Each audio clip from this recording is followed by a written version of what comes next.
Ya, selamat malam rekan-rekan semua yang sudah hadir malam hari ini. Selamat malam juga untuk pembicara kita, Contoh Haryono. Ya, mari rekan-rekan kita akan bersama-sama memulai acara seminar kita malam hari ini. Saya mengajak setiap rekan-rekan kita bisa berdiam diri sejenak, biar kita minta pimpinan Tuhan di dalam seminar malam hari ini. Tuhan yang memimpin kita, Tuhan yang menyertai kita, sehingga apapun yang kita dapatkan materi malam hari ini memperlengkapi setiap kita umat Tuhan. Saya minta dengan kasih Ibu Deborah untuk bisa membawakan kita di dalam doa pembukaan.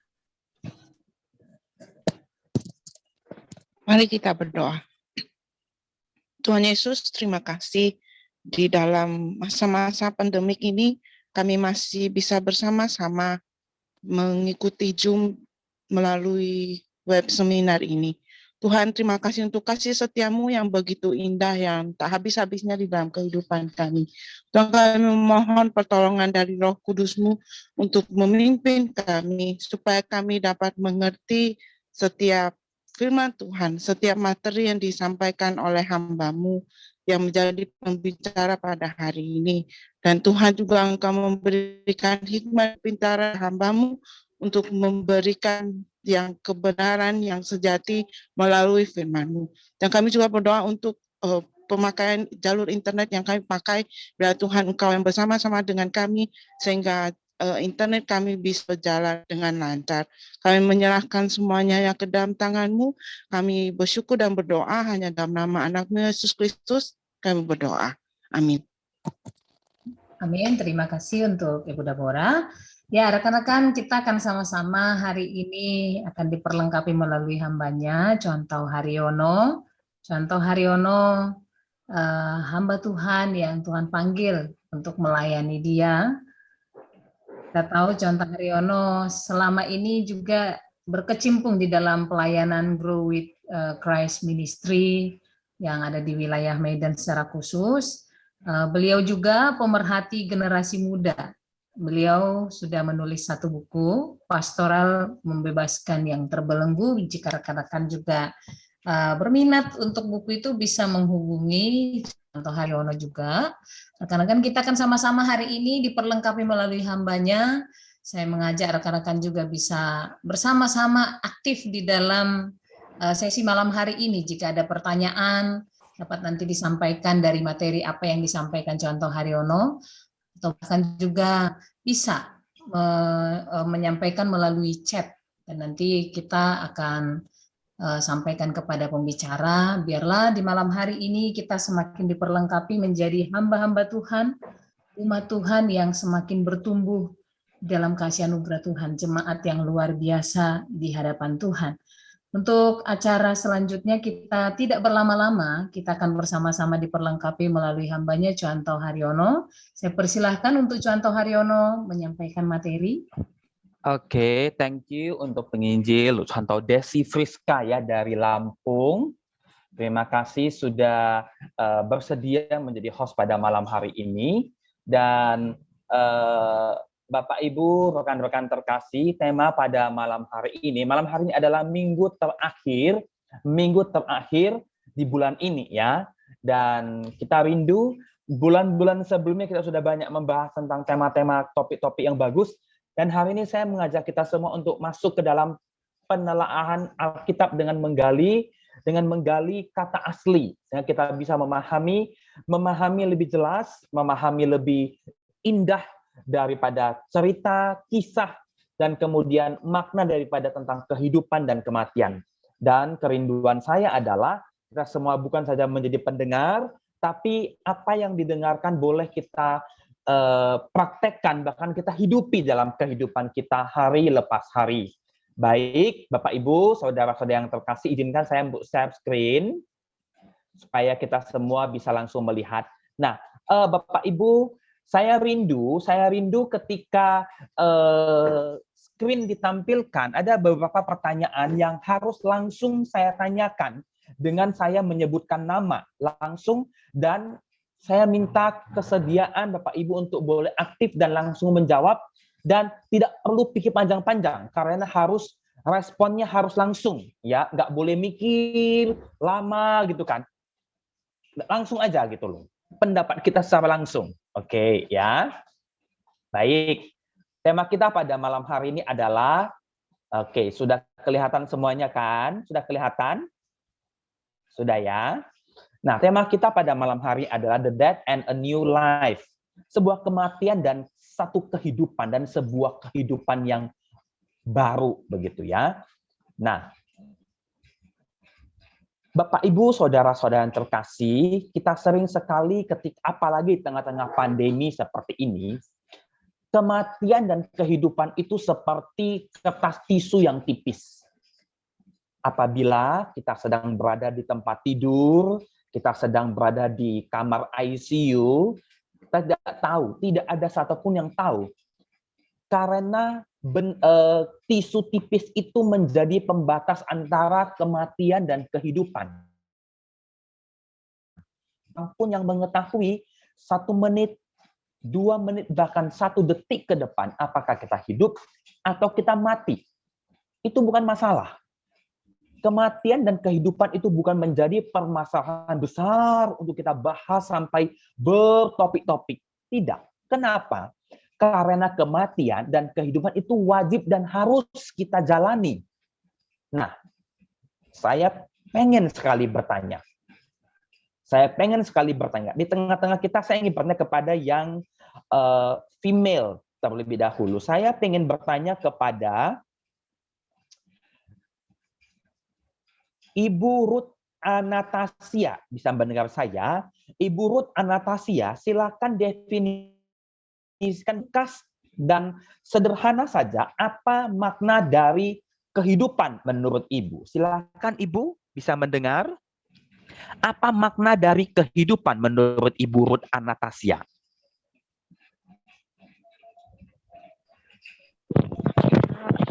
Kehidupan ya? Iya, Kehidupan. Sekilas apa itu kehidupan begitu? Kehidupan adalah kesempatan dari Tuhan untuk manusia bisa menerapkan kasih sih. Kalau saat ini menurut saya, karena saya lagi belajar menerapkan kasih. Oke, bagus. Nggak apa-apa. Ini kan dari pengalaman ya, dari empiris kita menemukan arti kehidupan. Ya, boleh. Kita nggak hanya dari teori, tapi dari empiris, pengalaman dari kehidupan. Betul, mendapatkan kasih. Kemudian saya minta untuk Bapak Ido Sinaga. Pak Ido, bisa nggak secara langsung saja apa makna dari kematian menurut Pak Ido? Kalau menurut saya, Pak, kematian itu berarti waktu untuk kita kembali kepada yang memberikan kehidupan. Oke, terima kasih Pak. Waktu kita kembali memberikan kepada yang memberikan kehidupan. Tadi aplikasi melaksanakan kasih. Pak Ido, waktu untuk kita kembali kepada yang memberikan kehidupan. Wow, jawaban yang luar biasa ya. Kemudian saya ingin tanya kepada, saya cari-cari lagi, kepada di sini ada namanya Laudia. Bisa mendengarkan saya? Ibu Laudia, maafkan saya kalau jadi Bapak ya, saya nggak tahu ya. Ini Ibu atau Bapak. Laudia, apa makna dari kehidupan? Maknanya apa sih kehidupan? Langsung terus pikir, langsung jawab begitu ya. Apa makna kehidupan itu? Silakan. Berarti bagi sesama. Bagi sesama, kehidupan artinya hidup bagi sesama. Oke, bagus, bagus. Terima kasih. Kemudian saya minta kesediaan untuk Bapak Fendi Yoel. Bapak Fendi Yoel, apa makna dari kematian, Pak? Menurut Bapak? Silakan, Pak. Langsung saja, biar nggak usah pikir-pikir. Silakan, Pak. Apa makna menurut Bapak dari kematian itu?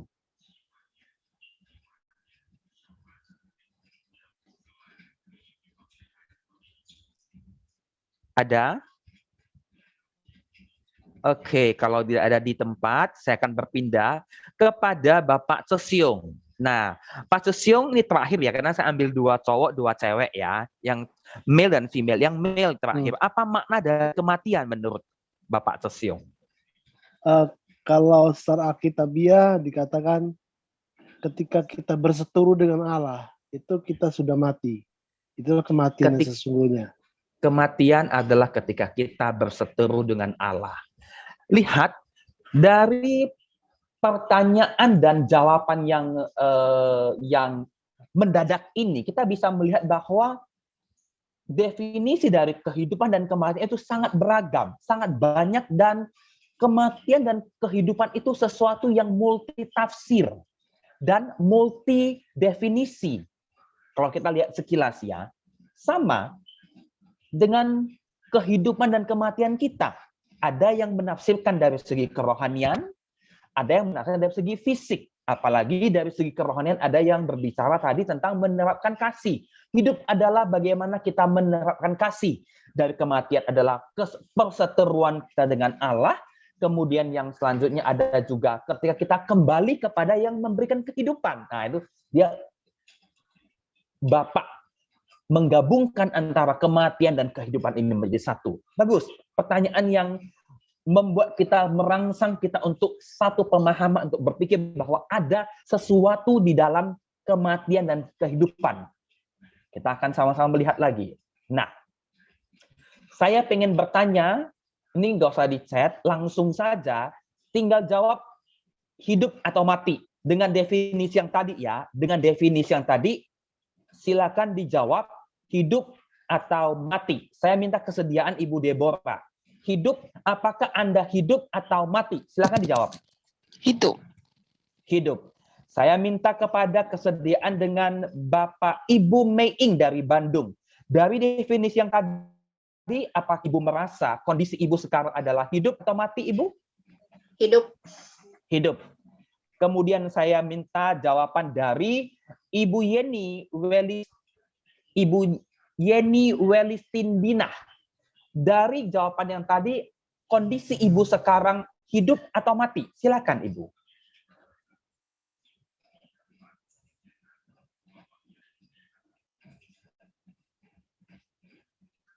Ada? Tidak ada di tempat? Nggak apa-apa, kita loncat.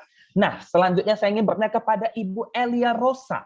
Menurut Ibu, dari definisi tentang hidup dan mati tadi yang sudah kita dengarkan, menurut Ibu, sekarang Ibu itu di kondisi hidup atau mati? Silakan. Hidup, Pak. Hidup. Oke. Kemudian kita akan tanya semuanya, kan jawabannya semua hidup dan mati. Kepada Bapak Dandi Sembiring. Pak Dandi, dalam pernyataan tadi, hidup dan mati, jadi jawaban Bapak kondisi sekarang adalah hidup atau mati? Silakan dijawab. Berdasarkan jawaban tadi, saya kira hidup, Pak. Hidup. Oke. Terima kasih. Nah, orang memilih hidup. Dengan jawaban tadi juga kita berada di pilihan hidup. Tapi pertanyaan kembali muncul. Sebenarnya hidup yang bagaimana atau hidup yang apa yang sekarang kita jalani? Jujur kalau ditanya, semua orang Kristen, semua anak Tuhan pasti akan menjawab hidup. Meskipun kadang, seringkali terkadang kita mati tanpa kita sadar. Nanti kita akan bahas. Nah, saya akan masuk kepada satu bagian ayat firman Tuhan yang sekilas, saya akan potong ayatnya. Nah, firman Tuhan dari Wahyu yang ketiga, ayat yang ke-1, ditulis bagi kita semua adalah, engkau dikatakan hidup, padahal engkau mati. Ini ditulis kepada jemaat di Sardis. Engkau dikatakan hidup, padahal engkau mati. Why? Kenapa kita dikatakan hidup, padahal kita mati? Kenapa ditulis begitu? Kenapa Tuhan mengatakan kepada jemaat di Sardis melalui nabinya, melalui rasulnya, bahwa kita tuh hidup, orang lain lihat kita hidup, atau kita mati. Nah, ini adalah salah satu gereja yang sudah kosong, yang sudah nggak ada apa-apa lagi. Dikatakan sih ini karena akibat dari peperangan dan lain sebagainya di Sardis. Sardis itu adalah salah satu tempat yang ada di daerah Asia Minor. Dan ini saya akan menceritakan sekilas geografisnya supaya kita mengetahui ternyata, oh ini loh, di sana loh ternyata kehidupan dan kematian itu. Kita bisa lebih mengerti tentang kehidupan dan kematian menurut geografisnya. Karena langsung kita sampai sekarang kita tahu orang yang masih hidup, tempatnya juga ada. Kita lihat.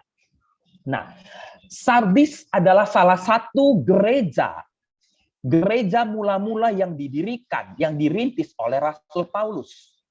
Di sana ada Laodikea, ada Philadelphia, Sardis, Tiratira, Pergamus, Smyrna, dan Efesus.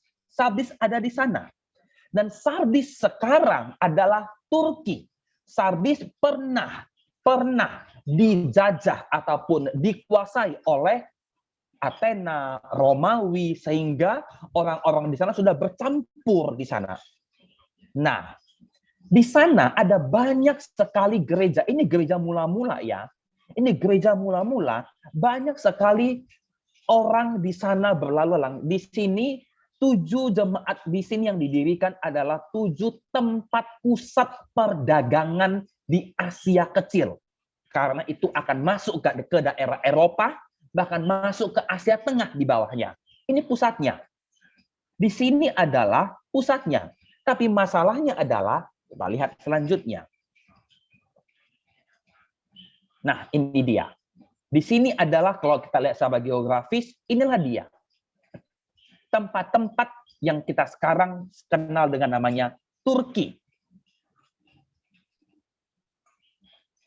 Ada satu gereja yang dulunya gereja yang begitu megah, yang didirikan karena di sana ada banyak suku, ada banyak etnis dan agama bercampur, supaya semuanya, saya nggak tahu ini pendirinya apakah memang pendiri adalah seorang arsitek yang handal, silakan di Google aja. Nah, pada waktu Bapak Turki, Mustafa Kemal Atatürk, mengatakan bahwa ini gereja, tapi karena banyak sekali sengketa, nggak bolehlah karena bentuknya seperti masjid lah dan lain-lain, akhirnya Bapak Turki mengatakan adalah, Bapak Turki modern di Turki, mengatakan ini saya buat jadi museum.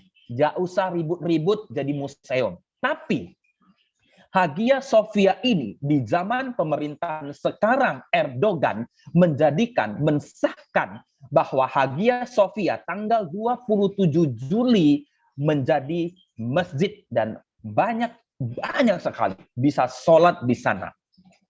Lihat di sana.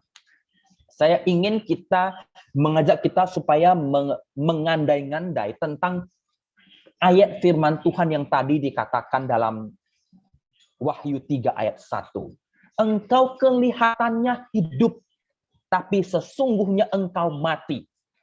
Itu dia. Kita akan perdalam dalam kata-kata aslinya. Tapi dalam konteks geografisnya, ini sudah kelihatan. Kenapa mereka ditegur oleh Allah? Kenapa mereka langsung dimarahi oleh Allah, tanda kutip, bahwa mereka itu kelihatan hidup, tapi sesungguhnya mereka mati mereka. Kita akan lihat. Nah, saya ingin kembali bertanya untuk yang kesekian kalinya, hari ini saya akan banyak bertanya. Ini ada satu logika yang berkata begini, ini umumnya. Hidup bagi dunia dan mengejar hal-hal duniawi berarti mati secara rohani. Sebaliknya, hidup bagi Allah berarti mati bagi hal-hal duniawi. Ini logika umum, ya, logika umum yang dikatakan oleh banyak orang, oleh banyak pendeta-pendeta, oleh banyak hamba-hamba Tuhan. Saya ingin coba minta kesediaan Bapak Jonathan.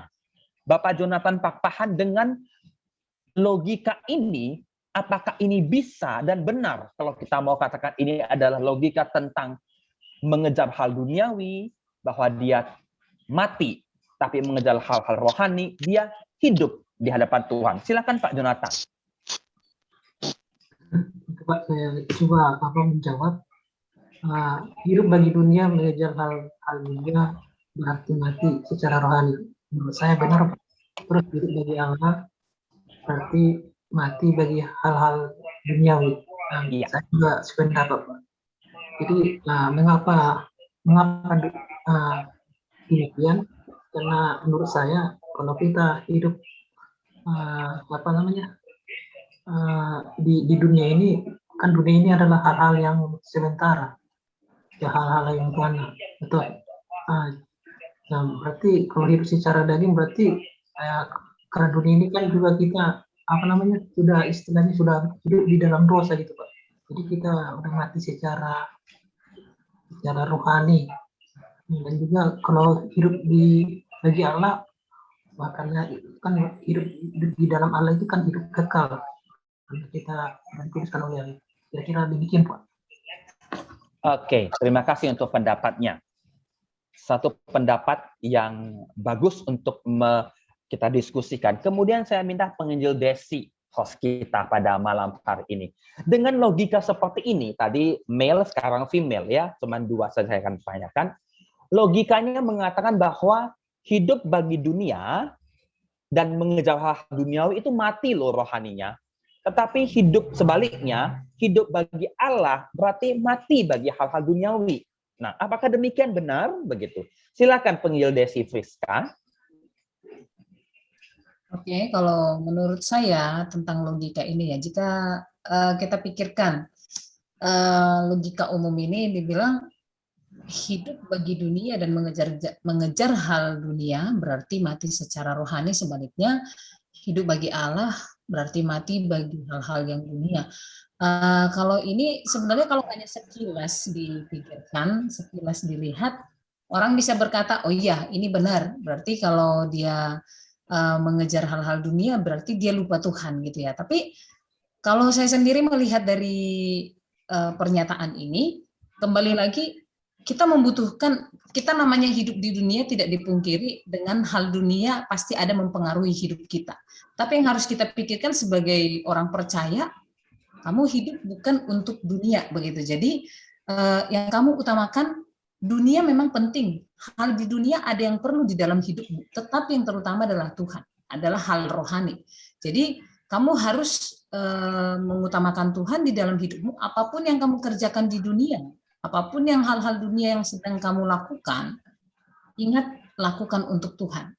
Jadi di sini kembali lagi sih, kalau saya sendiri harus dipertanyakan yang dimaksudkan di sini secara hal-hal dunia itu yang mana? Kalau dia berhubungan dengan dunia yang dalam artian hanya untuk menyenangkan diri sendiri, menyenangkan pribadi, atau bahkan mungkin hanya mencari harta, tahta, begitu, ya bisa saya katakan kalau hanya itu yang kita utamakan tanpa mengutamakan Tuhan, tanpa memperhatikan kembali rohani kita, pertumbuhan iman kita, ya otomatis saya bisa berkata itu mati memang. Nah, tetapi kalau kita kembali lagi, dikatakan di sini hidup bagi Allah berarti mati bagi dunia, ya kalau hanya sekilas dipikirkan bisa jadi. Tapi maksudnya di sini kalau saya sendiri, saya melihat lagi hidup bagi Allah berarti mati bagi hal-hal dunia yang mana kita harus perhatikan. Maka ini hal-hal dunia yang membawa kita jatuh ke dalam dosa, menjauh dari Tuhan. Yang tadi mengejar tahta, mengejar harta, mengejar kepamoran, kalau memang itu ya benar gitu. Tapi kembali lagi kita harus perhatikan bagaimana kalau saya istilahnya saya punya tahta, punya kedudukan yang bagus, punya pekerjaan yang luar biasa, bagaimana yang di dunia ini saya pakai untuk memuliakan Tuhan. Paling kalau saya sendiri sih pendapatnya tentang logika ini ke arah sana. Jadi Oke. Thank you buat pendapatnya. Terima kasih. Oke, pendapat sekarang kita sudah banyak diskusi, jadi kita sudah tahu satu mind mapping, kita sudah tahu tentang kehidupan dan kematian, dan kita akan sampai kepada ayatnya, ya. Kita akan langsung masuk ke dalam ayatnya. Nah, Tuhan mau kehidupan kita itu tidak setengah-setengah seperti pohon ini, setengahnya kering, nggak ada tanaman, nggak ada daun, nggak ada buah, apapun nggak ada. Di satu pohon ya, tapi di satu pohon itu ada daunnya. Ada subur, lebat daunnya, orang bisa berteduh, orang bisa tidur santai di bawah pohon itu, tapi di sisi lain, orang nggak bisa berteduh dengan ranting-ranting saja yang nggak ada daun, terik matahari akan langsung menyinari. Nah, jadi kehidupan manusia Bapak, Ibu, teman-teman, sahabat yang terkasih, kita mau tidak mau mengakui siap tidak siap bahwa kehidupan saya dan saudara, kehidupan saya dan Bapak Ibu seringkali berada di posisi ini. Setengah-setengah, kadang hidup, kadang mati. Betul, ketika statement tadi mengatakan hidup bagi dunia berarti mati bagi rohani. Hidup bagi rohani, mati bagi dunia. Tergantung apanya. Tergantung apanya. Nah, tapi di sini analogi dari pohon ini menggambarkan kepada kita, inilah kehidupan kita. Kalau kita mau berani jujur-jujuran di hadapan Tuhan pribadi, personal, bergumul dan berdoa di hadapan Tuhan. Apakah kita 100% bertumbuh, berbunga lebat, sehingga orang yang di bawah itu merasa teduh? Tentu tidak. Apakah kita kering kerontang sampai gak ada daun? Juga tidak. Tapi inilah, saya mau katakan, inilah kondisi kerohanian kita saat ini. Bapak, Ibu, saudara-saudara yang terkasih dalam Tuhan Yesus. Apa yang mati? Apa yang setengah mati? Apa yang hidup? Apa yang setengah hidup? Mari saya akan membawa kita membahas satu bagian yang lengkap dari Wahyu 3 ayat 1. Ini kata-kata yang lengkap. Aku tahu segala perbuatanmu. Jadi, Tuhan tahu segala perbuatan jemaat yang ada di Sardis. Bahwa engkau sudah disangka hidup. Tetapi yang sebenarnya engkau mati. Saya akan menggali satu persatu bagian yang penting dari kebenaran firman Tuhan ini. Aku tahu segala perbuatanmu. Bahasa asli Yunani mengambil kata ergon. Yang pengertian bukan saja perbuatan tangan. Kita kalau bilang perbuatan ya pasti kita mandi, perbuatan kita lagi mandi. Kita minum, perbuatan kita. Ini perbuatan adalah yang kita lakukan. Itu pemahaman kita secara umum. Tapi bahasa Yunani lebih mendalam. Kata ergon, bahasa asli perbuatan adalah bukan saja perbuatan yang kita kerjakan. Tetapi satu pemikiran itu juga bagian daripada perbuatan. Anything accomplished by hand, by art, dan by mind. Pemikiran kita, itu juga perbuatan kita. Bukan hanya kita melakukan A, B, C, D. Tapi pemikiran kita, itu juga perbuatan.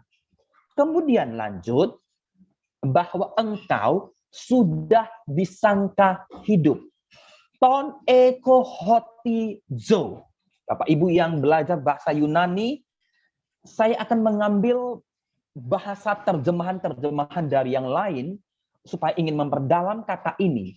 Saya lebih menyukai ada 3 terjemahan. You have a reputation of being alive. Kamu punya reputasi hidup. You have a name being, kamu dinamakan loh kamu hidup. Dan yang lebih belak-belakan lagi, people say you are alive. Orang bilang kamu hidup. Orang bilang.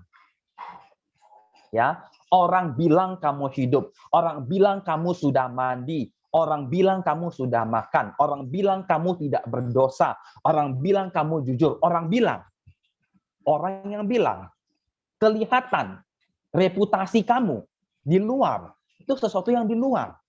Nah, kita lihat sambungannya. Tetapi yang sebenarnya engkau mati. Nekros, bahasa aslinya. Sebenarnya, tapi kalau kita lihat penggalian lebih dalam, nekros itu bukan saja ngomong soal mati secara ya mati begitu ya, nggak ada nyawa mati, tidak. Ternyata ada satu lagi yang mengandung hal yang lebih dalam adalah inactive as respect doing right. Kamu tidak lagi melakukan kebaikan, itulah kematian. Inilah yang saya mau katakan tentang kehidupan yang disangka orang hidup, dilihat orang hidup, kehidupan yang kita pikirkan, yang pikiran kita dilihat orang hidup, tapi sebenarnya kita tidak melakukan kebenaran. Ini penjabaran lengkap lebih luas tentang satu ayat ini untuk kita lebih mengetahui konteks daripada kondisi jemaat di Sardis pada saat itu. Jadi pada saat itu ada banyak gereja bertumbuh. Tetapi orang lain lihat bagus, bertumbuh. Tapi sebenarnya engkau mati. Teguran keras bagi jemaat di sana. Saya mau katakan, di sini saya ada tulis terjemahan-terjemahan dari bahasa-bahasa yang diambil.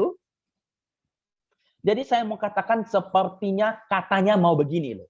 Aku tahu segala, ini ayat yang kalau mau saya jabarkan, saya panjangkan begini. Aku tahu segala isi hatimu.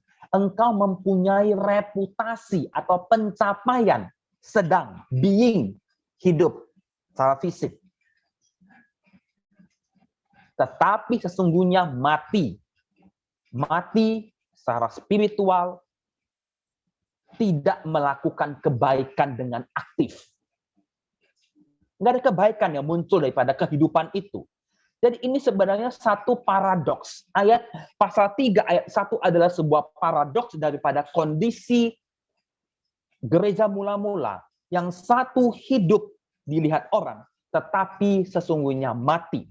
Jadi saya mau katakan adalah kehidupan dan kematian, baik secara jasmani maupun secara rohani, itu adalah hanya dibatasi oleh kertas tisu yang tipis sekali. Di mana kita tidak mengetahui satu detik kemudian kita mati atau hidup, baik jasmani atau rohani. Secara rohani dikatakan dengan jelas tidak melakukan kebaikan. Kalau kita mau jabarkan lebih panjang, kita jabarkan lagi bahasa Yunaninya, mungkin bukan hanya kebaikan. Ada banyak hal yang tidak kita lakukan, padahal kita hidup. Ingat, padahal kita hidup. Ini masalah. Bapak, Ibu, saudara-saudara yang terkasih, teman-teman dari banyak tempat, Medan, Lampung, Jakarta, Surabaya, Papua. Saya mau katakan begini. Hari ini gereja kita banyak program. Gereja kita banyak acara. Gereja kita punya banyak komisi, punya banyak kegiatan sel group, pendalaman Alkitab, semuanya ada. Komisi A, B, C, D, E, semua ada. Orang lain melihat gereja kita sedang punya reputasi hidup, oh ini gereja bagus loh. Ini gereja hebat loh, jemaatnya makin bertumbuh, jemaatnya banyak, tiap hari bertambah, yang dibaptis tiap bulan, tiap tahun makin bertambah, dulu 20, 30, 40, 60, bahkan sampai 100, 200, banyak sekali. Tetapi, ini teguran Tuhan buat gereja, masa lalu gereja mula-mula juga gereja saat ini. Tetapi sesungguhnya mati dengan tidak ada apapun yang dilakukan secara rohani. Mungkin ini teguran yang cukup keras bagi jemaat di Sardis dan bagi gereja pada masa kini. Tapi jangan salah, ini juga teguran bagi pribadi lepas pribadi. Gereja adalah kita, saya dan saudara adalah gereja. Kristus hidup dalam kita. Dan itu teguran bagi kita dan saudara. Kita mencapai segala sesuatu, kita pelayanan, kita jadi worship leader, kita jadi pendeta, jadi hamba Tuhan, jadi penginjil, semua kita lakukan. Kita aktif di dalam penginjilan, semua. Tapi apa tujuannya? Apa goalnya kita? Kalau goalnya tadi adalah seperti pembahasan kita bahwa kalau kita mengejar hal-hal yang bersifat jasmani, maka kita mati secara rohani, itu dia kita mati. Tapi kalau kita tidak, ya kita nggak mati. Diri kita, saya dan saudara, apa yang kita kerjakan secara pribadi, yang sedang dikatakan, sedang dilihat orang hidup, bukan berarti kita pelayanan nggak boleh, oh ya pasti harus dilihat orang, namanya pelayanan di gereja, ya pasti dilihat orang dong.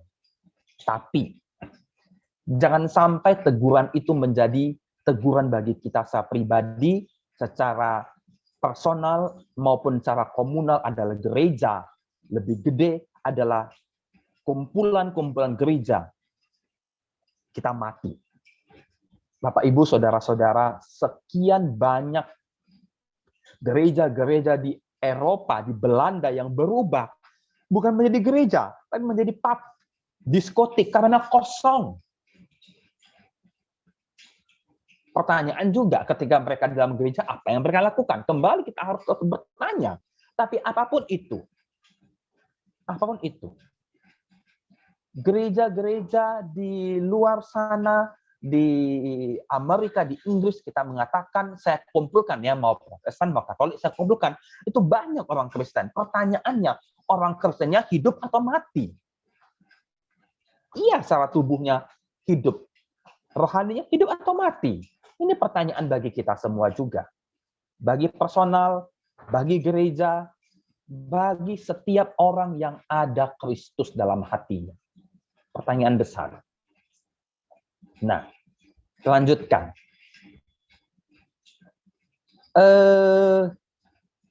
Bapak Ibu pernah nonton film ini? Pernah ya? Ini film yang cukup sisi keluarganya cukup bagus ya. Yang kedua, ini juga pernah nonton. Dua-dua ini adalah film Korea. Pernah ya? Ini juga film bukan film keluarga. Ini film tentang menyelamatkan diri. Nah, yang ketiga adalah film dari non Asia ya, film dari luar sana, dan ini adalah film Resident Evil. Bapak Ibu, teman-teman yang terkasih, ketiga film ini menceritakan tentang kehidupan manusia. Kehidupan apa? Ketiga film ini menceritakan tentang zombie. Tentang manusia kita yang entah hidup atau mati. Zombie itu hidup atau mati? Mau dikatakan mati, iya, dia udah mati. Tapi katakan hidup, dia bisa makan, berapa makan manusia ya. Dia bisa bergerak, dia bisa berjalan, dia bisa mencium aroma manusia. Hidup. Kategori hidup dia. Tapi dia mati. Kita jangan sekali-kali kita menjadi gereja, manusia, pribadi, pendeta, hamba Tuhan, penginjil, mahasiswa, siapapun diri kita, jangan pernah menjadi zombie-zombie rohani. Jangan. Tuhan juga ada bilang kan, jangan suam-suam kuku deh, mau panas-panas, dingin-dingin deh. Jangan setengah-setengah. Itulah teguran bagi gereja. Jangan jadi zombie rohani. Nah, Bapak Ibu, saudara-saudara yang terkasih, satu bagian firman Tuhan supaya kita tidak menjadi setengah-setengah. Lihat ini. Terjemahan lama ketika Tuhan mau menunjuk Samuel, bahwa yang dipandang manusia, ini terjemahan lama, jadi ada kata yang pakai bahasa ejaan lama ya, bahwa yang dipandang oleh manusia itu satu pun tiada adanya. Nggak ada yang dipandang manusia itu. Karena manusia dipandang hanya mata. Manusia memandang mata saja. Tapi Tuhan memandang sampai ke dalam batinnya. Sampai ke dalam. Jadi mau kita hidup, mau kita mati, mau kita pura-pura hidup pun nggak bisa. Tuhan memandang sampai kedalaman isi hati kita. Lalu Lukas 16. Lalu Tuhan, ia berkata kepada mereka, kamu membenarkan diri di hadapan orang. Teguran kepada orang Farisi dan orang-orang ahli Taurat. Tetapi Allah mengetahui hatimu. Sebab apa yang dikagumi manusia dibenci oleh Allah. Engkau mengkagumi sebuah gereja dengan sound system yang luar biasa. Enggak salah? Enggak. Tapi itu bukan menjadi pedomanmu untuk bisa berbuat baik, kan? Menjadi hidup. Bukan? Kalau memandang ini mega church, ini church yang kecil. Oh, ini pos PI, ini pos kecil. Biasa-biasa. No, bukan itu. Tapi Tuhan melihat ke dalam hati kita. Jangan mengagumi apa yang dikagumi manusia. Jangan. Allah membenci itu. Allah sangat membenci segala sesuatu. Bapak, Ibu, saudara-saudara yang terkasih dalam Tuhan Yesus, saya ingin mengatakan bahwa tidak ada satu orang pun yang bisa sempurna. Yes, sangat benar. Tetapi itu tidak boleh menjadi alasan membenarkan kita untuk hidup sembarangan. Sekali lagi, kita tahu tidak ada yang sempurna dalam kehidupan ini. Kita penuh dengan dosa, kita hidup bergelimpangan, berlumuran, diselubungi oleh dosa. Tapi itu tidak boleh menutup kita untuk dapat berbuat baik untuk dapat menikmati kehidupan. Kenapa? Karena Kristus sudah dalam kehidupan kita. Kan Kristus mengatakan, akulah jalan kebenaran dan hidup. Dia adalah hidup itu sendiri. Jadi jangan pernah menghilangkan hidup. Jangan pernah menghilangkan Kristus dalam kehidupan kita. Oke, ini yang penting. Nah, kita akan pedalam dalam diskusi ya. Ini hanya sebatas teori, kita akan diskusi banyak, mungkin ada banyak yang punya pengalaman. Nanti saya akan bertanya lebih dalam, untuk kita akan saling berbagi dan menggali. Nah, mengapa itu semua bisa terjadi? Saya akan cepat. Yang pertama adalah kesombongan. Kita sombong dengan diri kita. Saya bisa dong. Saya sanggup, saya mampu. Pokoknya saya bisa deh, saya jago, yang lain nggak bisa. Kurang. Jangan lupa kesombongan adalah bibit-bibit daripada egoisme yang menjadi sumber kehidupan yang setengah-setengah itu. Yang nggak tahu hidup atau mati. Itu dia. Itu dia. Yang kedua adalah ketidakselarasan, adalah pengetahuan dan hati yang terjadi terus-menerus. Teman-teman, Bapak Ibu, kita tiap hari ke gereja mendengar firman, kita tiap hari ikut Zoom, apalagi GWC setiap minggu mengadakan Zoom. Dengan bulan yang lalu ada dosen dari SD Jakarta, dan bulan depan juga ada salah satu dosen, seorang Gus Durian, juga ada penulis sejarah, dan lain sebagainya. Kita tahu semua, tapi enggak kita selarasan dengan hati kita. Kita tidak memberikan hati kita di dalam pengetahuan itu. Kita hanya pengetahuan. Itu biasanya orang-orang Farisi, orang-orang Yudaism, yang tahu, tapi nggak pakai hati. Nggak boleh kemana-mana di hari Sabat. Ingat kuduskan hari Sabat, nggak boleh ini, nggak boleh itu. Begitu Yesus menyembuhkan orang, langsung dibilang melanggar hukum Sabat. Karena pengetahuan itu hanya di sini, tapi harus masuk ke sini dan kita selaraskan dengan firman. Kita tahu firman, kita banyak tahu firman, tapi nggak pakai hati. Bukankah itu seperti orang-orang Yahudi? Beda-beda. Lama-kelamaan kita seperti orang Yahudi, dan terus menantikan Kristus. Dia nggak tahu kalau Kristus sudah datang dan sudah ada. Kemudian adalah mental ego, yang tadi yang pertama kesombongannya. Ego, pokoknya aku deh, yang lain nggak usah. Nah, ini yang penting, bergaul dengan mantan. Dulu saya pernah, dulu saya begini, dulu saya begitu, semua dulu. Semua dulu. Ke depan, tidak ada perubahan. Ke depan, tidak mau berubah. Ke depan, ya udahlah, saya dulu udah kayak gitu kok. Ngapain sekarang kita berubah? Gereja dulu udah kayak seperti itu, udahlah, nggak usah berkembang. Gereja dulu baik-baik saja, kok ngapain harus berubah? Oh, saya mah dulu udah kayak gitu, ikut PA cuman kadang-kadang aja, berdoa juga kadang-kadang, ngapain saya berubah? Atau saya juga cukup baik, makan, minum, hidup baik-baik aja, ngapain saya berubah? Ngapain saya penginjil, ngapain saya berbuah lagi? Kita terlalu bergaul dengan mantan. Ini minimal ada 4 hal mengapa itu bisa terjadi. Bagian terakhir saya mau katakan, ini yang penting. Nah, ini kita akan banyak bahas ayat ya. Tiap-tiap orang di antara kamu yang tidak melepaskan dirinya dari segala miliknya, tidak dapat menjadi muridku. Saya pengen tanya kepada host deh, kepada penginjil Desi. Penginjil Desi, silakan dibuka fotonya. Iya, saya mau tanya. Pada suatu hari, ini silakan yang lain dengar ya. Pada suatu hari penginjil Desi dari kota, Desi dari mana asalnya lupa saya kan? Asal saya dari mana? Siborong-borong. Siborong-borong. Suatu hari penginjil Desi dari Siborong-borong mau terbang ke Bandung kuliah. Dan diantar oleh beberapa sanak saudara, famili, orang tua, kakak, ibu semua antar ke bandara. Ketika sampai di bandara dan Desi menurun lift untuk masuk ke tempat menanti pesawat, apa yang Desi lakukan ketika melihat keluarga di ujung-ujung itu? Biasanya ya, lumrahnya ya. Yang pasti meluk mereka sebelum pisah ya. Biasanya pasti perpisahan. Terus? Ya, melihat mereka. Melihat. Bagus. Apalagi? Yang biasanya? Dan yang terakhir, salaman dan pergi, meninggalkan. Itu dia jawaban saya. Yes. Itu dia jawaban saya. Kadang-kadang, ini dia.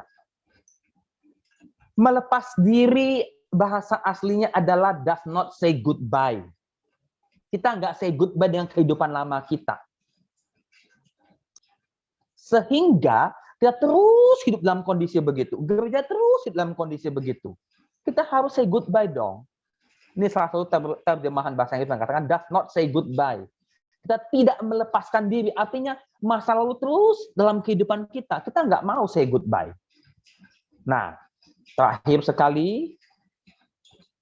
Tadi sudah. Nah, saya minta kesediaan dengan hormat untuk Ibu Mei Ing. Ibu Mei Ing untuk membaca kata-kata kehidupan ini yang ditulis oleh James Autry. Silakan Ibu Mei Ing, saya beri kesempatan Ibu Mei Ing untuk membacanya. Silakan Ibu. Kata-kata kehidupan. Ya. Tujuan tidak tercapai bukan tragedi kehidupan.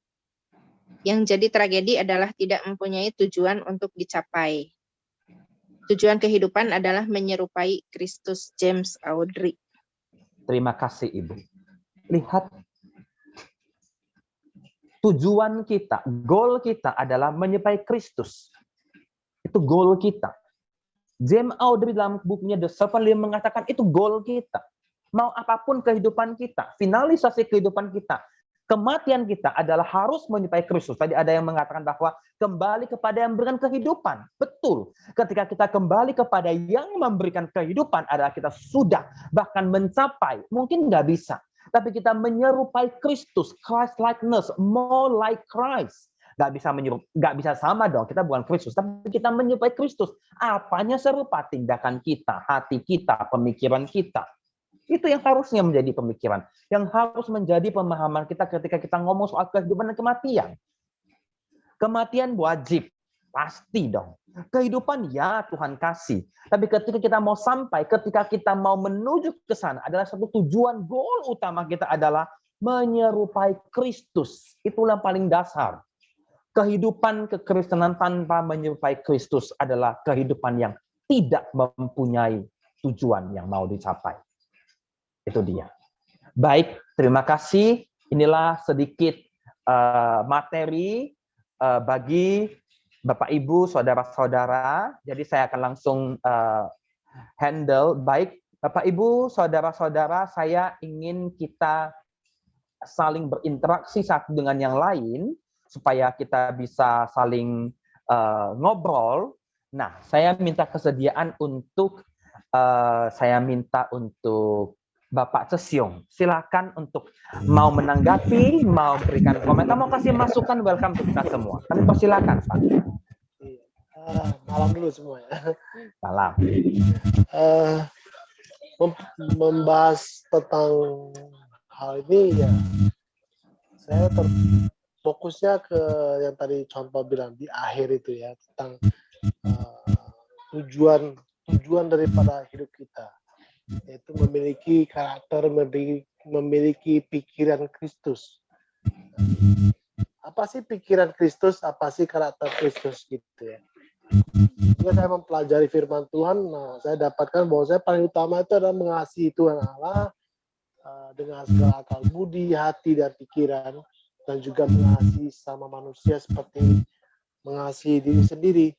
Itu adalah hal paling utama, yaitu melalui kita mengasihi Allah dan mengasihi Allah itu bagaimana implementasinya, itu mengasihi dengan mengasihi sama kita.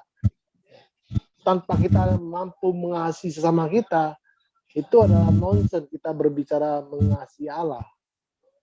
Karena Allah adalah objek yang tidak terlihat, sedangkan manusia sama adalah objek yang terlihat. Sedangkan objek yang terlihat saja kita tidak mampu kasihi, maka tidak mungkin kita mampu mengasihi Allah yang tidak terlihat. Dan memang itulah peringatan-peringatan yang Yesus sendiri pernah katakan, bahwa kita harus hidup dengan mengasihi sama kita dengan lebih jelas ya. Kalau kita cerita misalkan tentang khotbah di bukit, tentang ucapan berbahagia, kemudian dia teruskan dengan jadilah garam dan terang dunia, itu kan cerita tentang standar moral kehidupan menjadi anak Tuhan. Ya, kemudian ketika dia membandingkan dirinya dengan Taurat, bahwasanya Taurat berkata, jangan kau membunuh, tapi aku berkata kepadamu, jangan kau memarahi saudaramu. Ya, kalau kau marah, engkau mengatakan kafir, engkau bilang jahil, maka engkau sudah melakukan kesalahan, kan gitu ya. Dan banyak lagi standar-standar dari Taurat yang Tuhan Yesus sendiri telah naikkan istilahnya. Kalau saya bilang taraf standar Taurat itu masih di bawah dari standar Yesus. Nah, itu pun Tuhan katakan sampai di terakhir itu, Yesus katakan apa? Hendaklah engkau sempurna seperti Bapamu sempurna di surga. Nah, bukan berarti kita harus mengejar kesempurnaan itu, tapi biarlah itu menjadi hakikat hidup kita sebagai anak-anak Allah. Sama seperti ketika dikatakan Allah adalah kasih, maka engkau juga harus bisa mengasihi. Maka kita belajar untuk mengasihi sama kita juga. Jadi hidup itu adalah sesungguhnya pada ketika kita mulai mengenal Allah, percaya pada Yesus, kita hanya berbicara tentang kasih pada sama kita manusia. Saya pikir itu. Oke, thank you. Satu pemahaman yang bagus tentang kasih. Oke, saya minta kesediaan untuk saya minta bentar, saya akan mencari langsung untuk Bapak Dandi Sembiring. Silakan Pak untuk materi pada hari ini, boleh kasih respon, boleh masukan, boleh bertanya. Welcome Pak, kita akan saling bertukar pikiran Pak. Sebelumnya saya ingin tahu, Bapak Dandi dari mana ya Pak? Perkenalkan saya dari Karo. Oke. Sumatera Utara ya Pak. Yes. Keanggotaan gereja di Gereja Batak Karo Protestan, GBKP Pak. Oke, selamat. Ya, saat ini sedang kuliah tingkat akhir di Fakultas Teologi UKSW. Oh, Satya Wacana. Terima kasih ya, Pak. Satya Wacana Pak. Terkait materi hari ini, saya kira sepakat dan menarik hal-hal yang memang kerap kali menjadi dilupakan, bahkan gereja pun berlomba-lomba menjadi bahasa yang dipakai tadi misalnya soal apa kata dunia, bukan apa kata Alkitab, apa kata Allah. Bahkan banyak pendeta hari ini tidak setia lagi pada wacana, begitu, Satya Wacana, tidak setia lagi pada firman, begitu. Jadi mungkin karena banyak pendekatan ilmu yang dipakai, psikologi, sosial, sosiologi dan lain-lain, termasuk filsafat, tapi terkadang lupa ke hal-hal yang bersifat dogmatis. Bahkan banyak yang malu ketika disebut sangat dogmatis, padahal gereja memang tidak boleh terlepas dari dogma-dogma dan kesetiaan terhadap firman itu sendiri. Jadi sehingga banyak gereja yang memang kelihatan hidup tapi mati. Kita juga harus jujur, banyak, saya tadi sedikit tertegun ketika diingatkan bahwa ternyata banyak juga pelayan-pelayan Tuhan hari ini yang mengaku sebagai pelayan Tuhan menjadi zombie-zombie, ya. Menjadi zombie-zombie yang tampak hidup, tapi saya tidak berani menyebutnya mati, tapi pada kenyataannya memang banyak yang mati secara rohani. Terima kasih untuk sharing hari ini Pak. Kira-kira kalau pertanyaan belum ada, cukup apresiasi dan ucapan terima kasih. Oke, sama-sama, kita sama-sama belajar. Terima kasih Pak Dandi yang lagi di Universitas Kristen Satya Wacana. Terima kasih, semangat belajar. Kemudian saya ingin bertanya kepada, di dua sudah male, sehingga pertanyaan female, Ibu Ruth Anastasia. Silakan Ibu, mau bertanya, memberikan masukan, mau komen, kami persilakan. Silakan Ibu Ruth.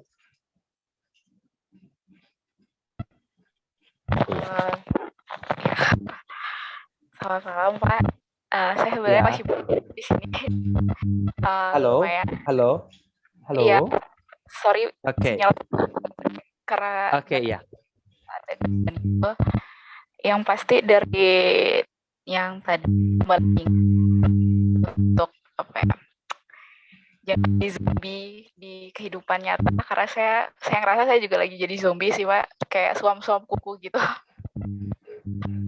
Jadi ya, mencoba untuk lebih lagi buat jadi agen lah, karena sempat mati suri. Kayak di quarter life crisis juga kan ya, jadi kayak terlalu banyak khawatirkan dan nggak menyerahkan diri sama Tuhan, jadi kayak terlalu ngancurin diri dan lupa akan kematian gitu. Makanya tadi pas tahu Desi pasang itu tertarik aja gitu, terus ya ternyata saya juga diingatkan bahwa memang tujuan akhir semua manusia kematian, dan ya memaksakan diri untuk apa ya,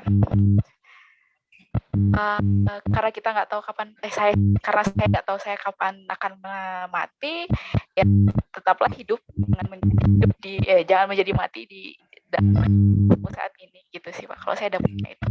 Kalau pertanyaan masih belum siap, kayak fokus menyadarkan. Oke. Iya, terima kasih untuk Ibu Ruth. Ya, jadi sebenarnya ini juga bukan saja dengan Ibu Ruth, tapi dengan saya pribadi juga menjadi teguran keras bahwa, hey bangun, jangan mati, jangan jadi zombie, bangun, do something yang hidup gitu loh, supaya kehidupan yang Tuhan berikan itu benar-benar nyata, jangan hanya kelihatan hidup. Baik, kemudian saya ingin bertanya kepada Ibu Yeni Welis. Ibu Yeni, silakan untuk boleh bertanya, boleh kasih masukan, boleh silakan Ibu, boleh sharing dari pemaparan pada hari ini. Silakan. Iya. Maaf Pak, ini laptopnya lagi error, tadi sempat mati dulu ini teh. Oh iya iya. Jadi tadi juga susah diklik, ini nggak tahu kenapa. Ini baru Ibu Yeni dari Bandung ya Bu ya? Iya betul, dari Rancaikek. Cuma ini lagi dihidupkan lagi nih Pak. Ini lagi ada bermasalah di laptopnya. Oke, nggak apa-apa Ya, Bu, jadi kami tolong lewat. yang lain dulu ya Pak ya, ininya. Boleh. Sekarang saya ke ini nih, ada dari Lampung. Saya tidak tahu namanya siapa, tapi tuliskan di sininya. Bang Yan boleh, Bang Yan Simbolon. Oh iya, sama-sama dengan Desi dari Lampung ya. Silakan, Abang, dari singkat dan begitu sederhana ini apa yang dia bisa didapat? Atau mau bertanya boleh? Kita bisa saling sharing bersama. Saya rasa cukup dulu untuk malam ini. Banyak yang saya dapat. Semua dapat banyak ya, firman Tuhan banyak dapat. Oke, kemudian saya mau kemudian ke yang female dengan Ibu Deborah. Ibu Deborah dengan malam hari ini, the death and a new life pada malam hari ini, di ending akhir bulan ini, apa yang didapatkan? Mau pertanyaan juga boleh. Kalau saya ya mungkin ya satu teguran keras juga ya, karena mungkin selama ini bisa juga saya bisa jadi zombie juga sih,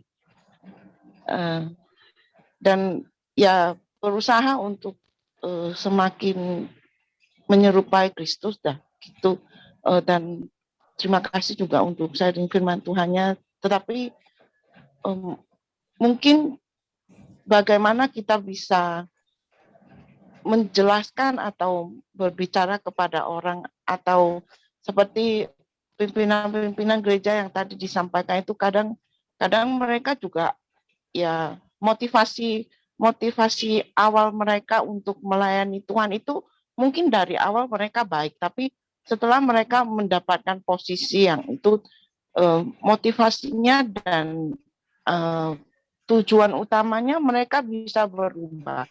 Dan itu juga mungkin menjadi satu saya melihat sih itu menjadi kemunafikan ketika dia menyampaikan firman Tuhan tetapi dia tidak bisa mengaplikasikannya di dalam kehidupannya. Nah, itu sepertinya agak agak-agak gimana gitu. Tapi ya namanya juga kita juga sebagai manusia ya, ketika kita semakin belajar di dalam firman Tuhan, ya kita seharusnya bisa memiliki kasih itu dan bisa menjadi serupa dengan Kristus. Itu aja. Oke, wow, luar biasa ya. Memang tanpa kita sadari, kita mau nggak mau, yang tadi seperti saya bilang, pohon yang tadi kita sedang mengalami itu. Kadang kering, kadang berdaun lebat.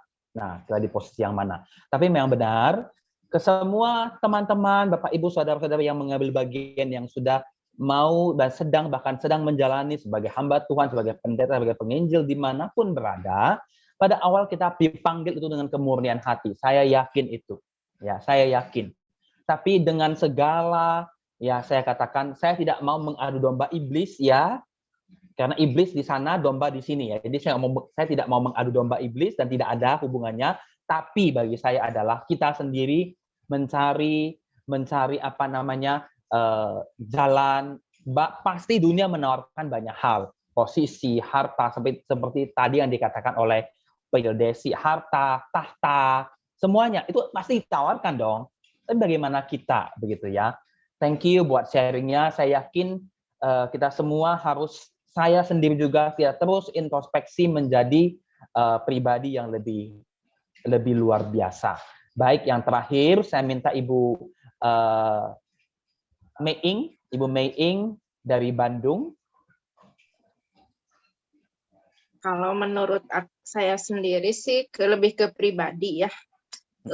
Kan kita pelayanan tuh tujuannya untuk apa gitu? Untuk memuliakan Tuhan atau untuk memuliakan diri sendiri? Ya. Banyak sih pengalaman gitu, pengalaman di dalam pelayanan. Cuman ya kalau saya sih lebih ke ini ya, ya udahlah gitu. Orang mau ngomong apapun itu hak mereka gitu. Mau ngomong A, B, C sampai ke Z juga ya terserah mereka gitu. Yang penting itu kan nggak keluar dari mulut aku sendiri gitu. Terus ya semuanya kan saya balikin lagi ke Tuhan aja. Kalau memang saya benar, sok tunjukin Tuhan bahwa saya tuh benar. Saya kadang minta tanda gitu ya. Kalau saya benar, tunjukinlah apa gitu. Dan ya seiring berjalannya waktu, terkadang tanda itu tuh datang dengan sendirinya gitu. Oh mungkin ini tanda Tuhan bahwa saya tuh jalannya masih benar, masih lurus gitu. Dan ya melupakan apa yang di belakang saya gitu ya, apa yang udah saya alamin dulu, kan namanya juga mantan. Ya udah lupain aja gitu kan karena kita kan berjalan ke depan gitu ya. Nggak mungkin berjalan mundur. Jadi ya udah natap masa depan aja yang lebih indah, yang lebih baik. Bersama Tuhan mah pasti apapun itu pasti bisa lah untuk kita raih gitu aja sih. Makasih buat kesempatannya. Oke, luar biasa. Applause buat Ibu Mei Ing. Jangan lihat mantan ya Bu ya. Oke, terakhir saya sekali ada Ibu Elia Rosa. Tapi sebenarnya saya belum kenalan ini ya. Ibu Elia Rosa dari mana? Domisili di mana begitu?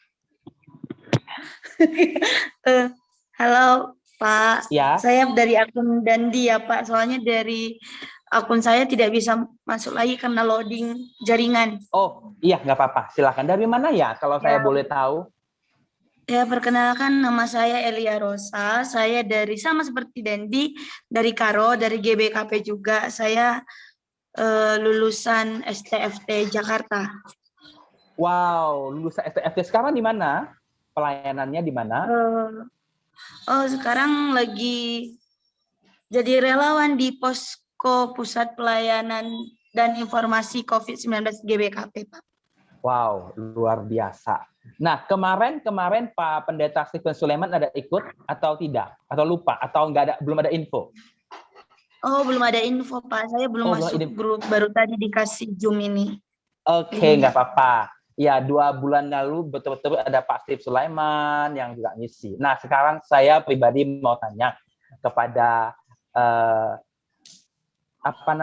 seorang relawan ini ya, yang nyata sudah berhidup bagi tanda kutip hidup ya. Nah, gimana sih dengan kehidupan dan kematian ini Death and Life ini bagaimana kita bisa melihat, dan mau bertanya boleh, ada respon boleh, silahkan.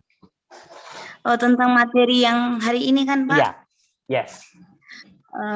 Sebenarnya kalau tentang bagaimana kita memaknai kehidupan dan kematian ini dari segi pelayanan, saya sudah pernah merasakan pada titik pelayanan yang hampa. Mengapa pelayanan itu hampa? Dikatakan hampa karena orientasi pelayanan kita. Apakah kita pelayanan itu memang untuk fokus kita adalah kemuliaan Tuhan, atau hanya untuk kepentingan kita sendiri, atau kita hanya sekedar ajang tampak sosial istilahnya gitu, kayak hanya ingin mengaku kehebatan kita. Nah, pada saat itu saya melihat orientasi saya ini yang telah saya sadari ya, orientasi saya ini tidak sepenuhnya untuk kemuliaan Tuhan. Ketika saya pelayanan, saya masih melihat teman saya masih melihat apakah pelayanan ini menarik atau tidak gitu. Bukan fokus pada apakah tujuan pelayanan ini adalah memuliakan Tuhan atau tidak. Dari situ, mungkin ketika itu saya melihat bahwa pelayanan saya itu mati, kehidupan saya itu memang benar-benar mati. Kenapa saya bisa mengatakan mati? Ketika saya melayani, saya merasakan kehampaan. Saya merasa, wow, ini apa yang saya lakukan gitu, bertanya-tanya, seperti tidak ada arah tujuan. Sehingga tadi coach yang terakhir tadi itu sangat menampar bagi saya, Pak. Nah, itu. Wow. Dan juga mengenai masalah kehidupan dan kematian ini, seorang dosen di STFT Jakarta pernah berkata gini, Pak Joas, dia mengatakan, gereja pada waktunya akan mati ataupun istilahnya berakhir. Mengapa demikian? Karena semua yang hidup pada akhirnya mati. Nah, cuman bagaimana dengan kita? Apakah kita mempercepat kematian itu, mempercepat kita merasakan kematian itu, atau bagaimana? Nah, ketika orientasi pelayanan saya tidak pada Kristus, saya merasakan kehampaan, berarti saya mempercepat kematian itu menurut saya. Ketika kita bisa fokus pada tujuan kita adalah kemuliaan Tuhan, segala yang kita lakukan itu ataupun kita itu berada pada titik kehidupan yang sesungguhnya, gitu menurut saya. Oke, wow, luar biasa. Terima kasih, luar biasa ya, seorang relawan COVID-19. Terima kasih buat sharingnya. Nah, ini yang di sebelahnya lagi ini, silakan. Iya, kami tadi, saya yang Dandi tadi ya, Pak. Iya. Sama-sama relawan, kami ada beberapa orang. Sedikit sharing ini mungkin, karena ada tadi yang menarik bagi saya kata-kata Bapak. Kita semua pernah hidup, artinya orientasi pelayanannya benar, tapi kemudian beralih. Ini sebenarnya bagi saya pribadi ini menjadi fenomena menarik, sekaligus menyedihkan. Kenapa begitu? Saya selain relawan di sini, aktif pelayanan ke penjara. Saya masih mahasiswa dan dengan modal kantong sendiri, saya tanggung snack untuk orang-orang di penjara. Hari ini ada 2 penjara bimbingan saya. Satu waktu saya buat KKI, itu mengenang Paskah kemarin, saya buat kebaktian kebangunan iman, jenis KKR di Rutan. Lalu setelah lakukan proses pendampingan pastoral, ternyata ada banyak dari teman-teman, sahabat-sahabat kita di Rutan yang selama ini terbelenggu oleh kasus okultisme. Karena dulu sebagai preman, jadi minta ke dukun tahan tubuhnya supaya kena golok pun nggak apa-apa begitu dan lain-lain kan. Saya jujur nggak punya karunia untuk itu di dunia okultisme. Saya hubungi beberapa pendeta yang saya tahu punya karunia yang selama ini kerjaannya memang mendoakan begitu. Yang terjadi apa? Mereka tanya saya. Tapi ada amplopnya kan, Dek, katanya. Saya mau menangis untuk nanggung snack mereka aja uang pribadi saya. Bicara soal amplop lagi kan. Saya bilang begini, awalnya saya masih santai, wajar. Enggak pendeta, untuk snack mereka aja aku yang tanggung selama ini, enggak ada uang pendeta. Terus kalau di penjara kan nggak mungkin kita buat persembahan, uang mereka dari mana, mereka nggak kerja, aku bilang. Ini pelayanan murni pendeta, aku bilang sama pendeta itu. Lalu katanya begini, iya deh, pelayanan sih pelayanan. Sepeda motor butuh bahan bakar, katanya begitu. Dan murni ditolaknya, dia nggak mau pelayanan. Ada 4 pendeta yang saya hubungi yang menolak. Dan ada 1 yang nggak punya karunia, justru nggak punya karunia soal okultisme. Yang 1 itu justru yang mau. Akhirnya saya pun berdosa, saya curiga. Jangan-jangan karunianya itu bukan dari Tuhan itu. Kenapa harus dibayar baru mau mendoakan orang lepas dari okultisme? Itu satu contoh. Dan ada banyak contoh-contoh lain. Kami pun ini ada 12 orang teologi yang saat ini jadi relawan. Semua tanpa upah. Ketakutanku justru besok-besok setelah jadi pendeta berubah seperti yang Bapak katakan. Itu fenomena yang kutakutkan hari ini. Makanya gereja nggak bertumbuh. Karena apa? Karena semua pelayan hari ini diukur dari amplop dan duit. Akhirnya tanpa itu mereka tidur di rumah. Padahal ada begitu banyak jemaat yang menantikan pelayanan mereka. Ini kan fenomena yang miris, menyedihkan, namun ini realita hari ini. Mungkin ini pun akan bisa diperbincangkan di GWC Ministry ini, Pak.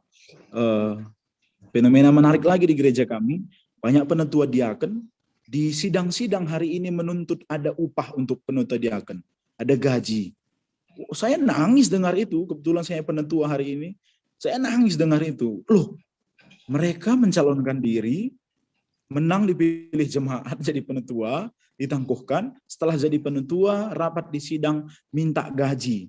Aduh, jadi liturgis 50.000 per minggu, jadi pengkhotbah 150, bahkan hanya untuk membacakan warta gereja minimal 25.000. Semua menjadi kolektan, yang mengumpulkan kolektif pun dikasih 25.000. Semua petugas hari ini diukur dari uang. Ini realita gereja hari ini yang bikin kita yang hidup harusnya sedih dan miris melihat ini. Dan ketakutanku, aku yang hidup hari ini besok pun akan mati. Yang paling kutakutkan. Karena kata-kata pendeta itu begini ke aku waktu ku telepon. Kayak mananya kalian semua pendeta ini? Masa mendoakan orang lepas dari okultisme, mereka rindu, kalian minta bayaran, saya bilang. Lalu dibilangnya, kau pun karena belum menikah, besok tuntutan istri kau tahu. Katanya sama aku, Pak. Makanya fenomena ini mungkin bisa diperbincangkan.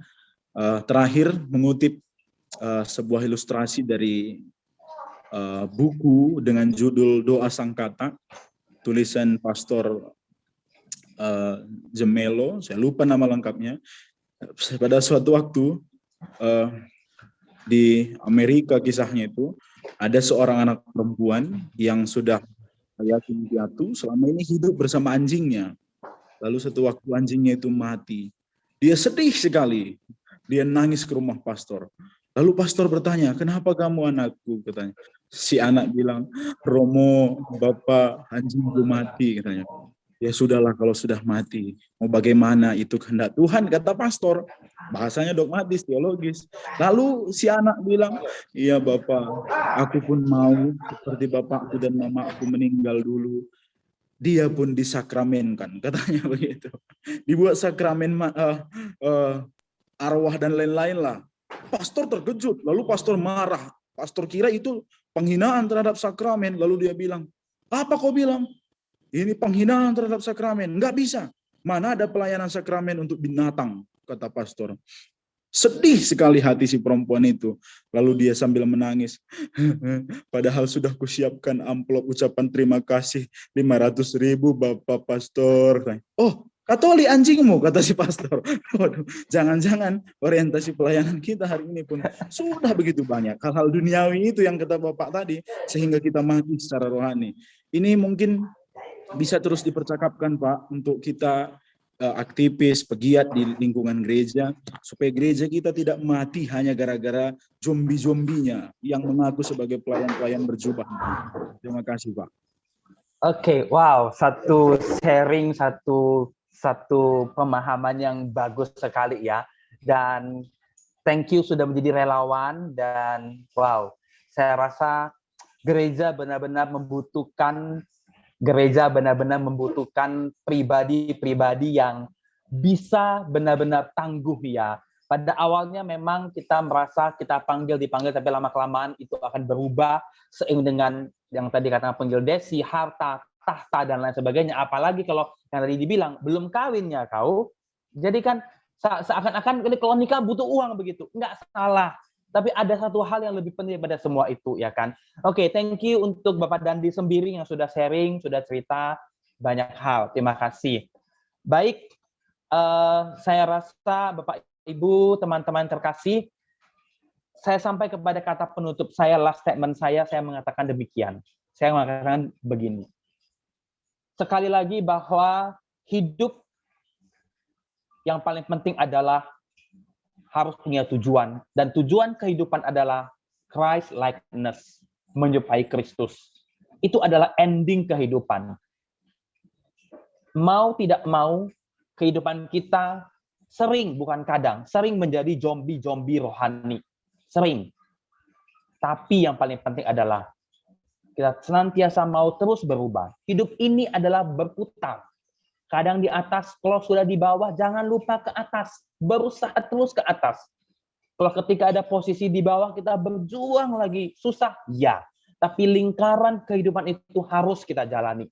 Pada akhirnya, perputaran itu akan membawa kita semakin lama bisa menyerupai Kristus. Menyerupai, bukan menjadi Kristus.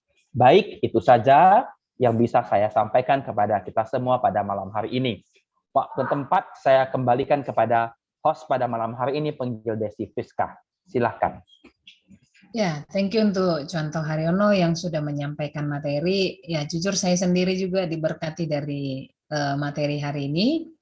Dan hal-hal yang luar biasa kita dapatkan, ini menjadi refleksi juga bagi kita. Apa kita selama ini menjadi zombie. Zombie di dalam pelayanan, zombie di dalam kehidupan kita. Ketika kita melayani Tuhan semuanya topeng. Nah, ini harus hati-hati gitu. Ya, ini menjadi teguran keras bagi hamba-hamba Tuhan juga. Jangan sampai pelayanan hanya formalitas, jangan sampai pelayanan hanya menjadi topeng bagi kita, sehingga kita melayani nggak ada lagi kasih gitu, nggak ada lagi tujuan kita untuk memuliakan Tuhan. Tapi mari kita semua melakukan yang terbaik bagi Tuhan. Ini diingatkan malam hari ini, diingatkan supaya kita... Saya ada sedikit tambahan. Tadi beberapa kelewatan ketika ada bulan lalu ada beberapa dosen-dosen yang sudah kita undang. Baik Bapak Ibu, teman-teman, di kolom chat saya sudah menyertakan nomor WhatsApp saya 0813 960 43038. Di sana silakan bergabung, langsung tuliskan saja GWC. Tuliskan GWC, langsung saya akan masukkan ke dalam grup GWC. Ya, jadi setiap berita, setiap acara saya akan bagikan baik e-brosur maupun linknya, biasa H-1 atau H-2. Jadi kita bisa tahu ya. Semua acara kita free, gratis, tidak ada apa-apa. Yang perlu disiapkan adalah handphone dan kuota, itu pastinya ya. Dan kita punya hati mau ikut. Kerinduan saya bukan hanya ikut dengar, tapi kita bisa saling merespon seperti malam hari ini. Bagus sekali teman-teman bisa saling support ya, saling menutupi, dan kita bisa saling berbagi ya. Thank you buat teman-teman yang juga sudah jauh-jauh hari mendaftar, dan ini ada nomor WA saya, silakan ketik saja GWC, nanti saya akan masukkan ke dalam grup di Growth with Christ Ministry di bulan selanjutnya. Terima kasih, saya kembalikan. Oke, thank you untuk contoh, itu sudah disampaikan. Mungkin di bulan depan kita mulai lagi begitu, tetap sama harinya ya, contoh Haryono. Ya, jadi harinya tetap sama ya. Selasa 19.30. Kalau ada postingan tanggal jam 1, maafkan itu karena dari atasnya tercopy paste, jadi salah begitu ya. Ya. Di rekan-rekan jangan dilewatkan. Jujur saya juga belum lama ikut sesi-sesinya. Puji Tuhan banyak berkat yang didapatkan memperlengkapi dalam pelayanan juga. Dan malam hari ini kita sudah diberkati melalui hambanya, Contoh Haryono. Biarlah kita juga semakin semangat lagi dalam pelayanan. Mari kita memperlengkapi diri kita. Memperlengkapi diri kita sehingga kita juga bisa menjadi berkat lebih lagi bagi jemaat Tuhan. Semakin dipakai Tuhan untuk berkarya dengan luar biasa. Terima kasih Contoh Haryono, tetap semangat di dalam pelayanan GWC secara khusus. Biar Tuhan pakai GWC untuk menjadi berkat bagi setiap hamba-hamba Tuhan, umat Tuhan dimanapun. Ya, kita akan bersama-sama mengakhiri acara kita hari ini. Kita akan masuk di dalam doa penutup. Saya minta dengan kasih Bapak Chesyung untuk bisa membawakan kita dalam mari kita bersatu dalam doa. Ya Allah Bapa kami yang baik, sungguh Tuhan kami bertahu dan percaya bahwa Engkaulah pokok anggur yang baik itu. Engkaulah pokok anggur yang hidup itu. Biarlah kami sungguh hidup sebagai carang yang tinggal di dalam pokok anggur itu. Sehingga kami boleh terus bertumbuh dan berbuah ya Tuhan. Tuhan tolong kami senantiasa di dalam kehidupan kami, dalam pelayanan kami, dalam pekerjaan kami Tuhan. Sehingga apapun yang kami lakukan, biarlah fokus kami, konsentrasi kami, prioritas kami hanya untuk kemuliaan nama-Mu saja. Dan Tuhan pada malam ini, kami akan kembali ke tempat kami masing-masing. Biar Tuhan Roh-Mu sendiri menutup bungkus kami, supaya kami boleh beristirahat dengan tenang. Dan keesokan paginya Tuhan, kekuatan kami boleh dipulihkan kembali. Berkati kami Tuhan, rencana kehidupan kami, masa depan kami. Dan kepada Contoh Haryono dan pelayanan Christ Ministry ini, kami pertaruhkan ke dalam tangan-Mu. Biarlah Engkau mempergunakan hamba-Mu ini dengan luar biasa, menjadi saluran berkat-Mu ya Tuhan. Terima kasih Tuhan, di dalam nama Yesus Kristus kami berdoa dan mengucap syukur. Amin.